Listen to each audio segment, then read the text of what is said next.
लोकसभा चुनाव के लिए झारखंड में अपने उम्मीदवारों की सबसे पहले घोषणा का लाभ एनडीए को मिल सकता है। एनडीए के सभी उम्मीदवारों की घोषणा हो चुकी है। राज्य में भाजपा के साथ सिर्फ आजसू ही है, जबकि विपक्षी गठबंधन इंडिया में 4 पार्टियां जेएमएम, कांग्रेस, सीपीआई और आरजेडी शामिल है। सीपीआई और सीपीएम भी पहले इंडिया का हिस्सा थी, लेकिन सीटें न मिलने के कारण दोनों वाम दलों ने अलग राह पकड़ ली है। एनडीए को झारखंड में लीड करने वाली पार्टी ने अपने 5 उम्मीदवार इस बार बदल दिए हैं। दूसरी ओर इंडिया में अब तक सिर्फ 7 सीटों पर ही उम्मीदवारों की घोषणा हुई है। 7 सीटों के लिए उम्मीदवारों के नाम अभी तक तय नहीं हो पाए हैं। एनडीए ने झारखंड की कुल 14 संसदीय सीटों के लिए सबसे पहले घोषणा कर दी है। राज्य के 13 सीटों पर भाजपा के उम्मीदवार हैं, तो एक सीट पर सहयोगी पार्टी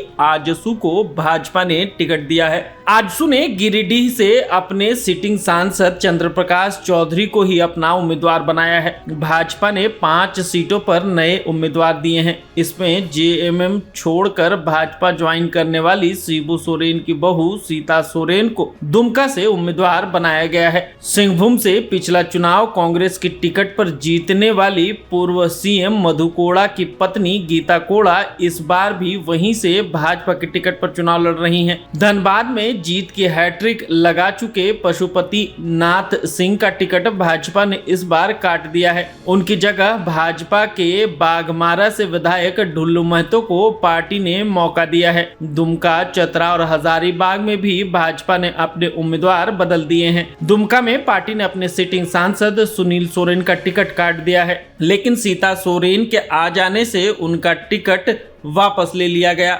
हजारीबाग में जयंत सिन्हा से भाजपा ने मुंह मोड़ा, तो चतरा में सुनील सिंह की जगह कालीचरण को मौका दिया गया है। इधर विपक्षी गठबंधन इंडिया अभी तक सिर्फ 7 सीटों पर ही उम्मीदवारों की घोषणा कर पाया है। टिकट बंटवारे में 7 सीटें कांग्रेस को मिली हैं, जबकि 5 सीटों पर जेएमएम के चुनाव लड़ने की बात है। चतरा की सीट आरजेडी और कोडरमा की सीट पर सीपीआई-एमएल के खाते में गई है। कांग्रेस अभी तक अपने कोटे के 7 सीटों में खूंटी, हजारीबाग, लोहरदगा सीटों पर ही उम्मीदवारों की घोषणा कर पाई है। खूंटी से कालीचरण मुंडा भाजपा प्रत्याशी अर्जुन मुंडा को चुनौती देंगे। हजारीबाग में भाजपा छोड़ कांग्रेस में आए जयप्रकाश भाई पटेल की पार्टी ने उम्मीदवार बनाया है। लोहरदगा से सुखदेव भगत के नाम पर घोषणा हुई है। बाकी की 4 सीटों पर कांग्रेस अभी तक नामों का चयन नहीं कर पाई है। जेएमएम ने भी अपनी 5 सीटों में अभी तक सिर्फ 2 नामों की घोषणा की है। दुमका से भाजपा उम्मीदवार सीता सोरेन को जेएमएम के नलिन सोरेन चुनौती देंगे, तो गिरिडीह में आजसू उम्मीदवार चंद्र प्रकाश चौधरी से मथुरा महतो की भिड़ंत होगी। आरजेडी को चतरा सीट मिल सकती है, लेकिन उसने पलामू सीट पर भी दावेदारी की है। वहां से आरजेडी ने ममता भूइया को टिकट दिया है और चतरा से अभी तक किसी के नाम की घोषणा आरजेडी ने नहीं की है। सीपीआई-एमएल ने कोडरमा सीट से 3 बार से बगोदर के विधायक विनोद सिंह को मैदान में उतारा है। उनका मुकाबला भाजपा की अन्नपूर्णा देवी से होगा।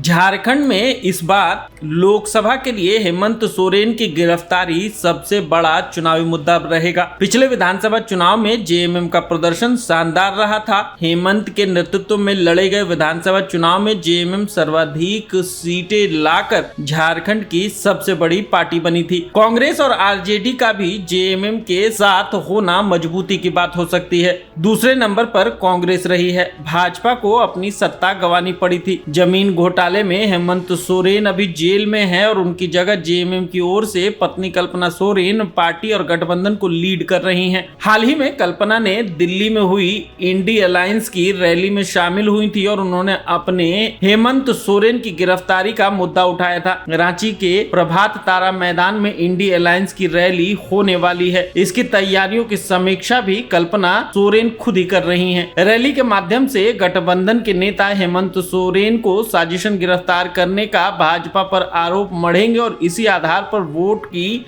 लोगों के बीच जाकर अपील की जाएगी। यानी दूसरे मुद्दे झारखंड में फिलहाल गौण हो गए हैं। गिरफ्तारी को भावनात्मक मुद्दा बनाकर विपक्षी गठबंधन भुनाने की कोशिश करेगा। वर्ष 2000 में झारखंड गठन के बाद यहाँ 5वां लोकसभा चुनाव है और आश्चर्य की बात है कि 2004 में हुए लोकसभा चुनाव में भाजपा को सिर्फ 1 सीट मिली थी, लेकिन 2009 में उनकी सीटें 8 पर पहुंच गईं। साल 2014 में भाजपा को 12 सीटें मिली तो साल 2019 में भाजपा आजसू गठबंधन ने 12 सीटों का रिकॉर्ड कायम रखा। दूसरी ओर कांग्रेस 2004 में सर्वाधिक 6 सीटें हासिल करने के बाद लगातार 1 सीट पर आती रही है। जेएमएम तो 2004 की 4 सीटों से 2009 में 2 पर आ गया और 2014 और 2019 में उसे 1 सीट से ही संतोष करना पड़ा। राजमहल सीट पर विजय हांसदा ने नरेंद्र मोदी की लहर के बावजूद 2014 और 2019 में जेएमएम की